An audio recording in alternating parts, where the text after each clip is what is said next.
நடராஜரோட கால் கட்டவரலுக்கு அடியில தான் பாத்தீங்கன்னா பூமியோட மையப்பகுதி இருக்குன்னு சொல்றாங்க.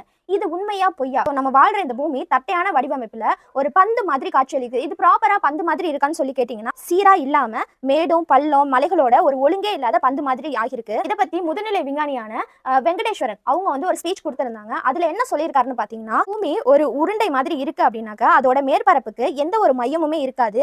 ஒரு பந்தோட மேற்பரப்புல இதுதான் பந்தோட மையம்னு யாராலுமே சொல்ல முடியாதுல்ல, அந்த மாதிரி தான் இந்த பூமியோட அமைப்பும் அப்படின்னு சொல்லியிருக்காரு. அதோட இந்த காந்த மையக்கோடு பாத்தீங்கன்னா நிலநடு கோடு மாதிரி நேரா இருக்காது. சூரியன்ல இருந்து வர அயனி பொருட்களுக்கு ஏற்ற மாதிரி 10 to 15 கிலோமீட்டர் மேலும் கீழுமா மாறிக்கிட்டே. இந்த கோடு வந்து பாத்தீங்கன்னா தமிழ்நாட்டுல திருநெல்வேலி வழியா தான் போகுது. இதனாலதான் திருநெல்வேலியில பாத்தீங்கன்னா இந்த புவிகாந்த மையத்தை வந்து ஆராய்ச்சி பண்றதுக்காக மும்பை ஹெட் குவார்டர்ஸா வச்சு இந்த புவிகாந்த ஆய்வு நிறுவனம் திருநெல்வேலியில ஆய்வு மையத்தை அமைச்சு இந்த கோட்டை கண்காணிச்சுட்டு வந்துட்டு இருக்காங்க.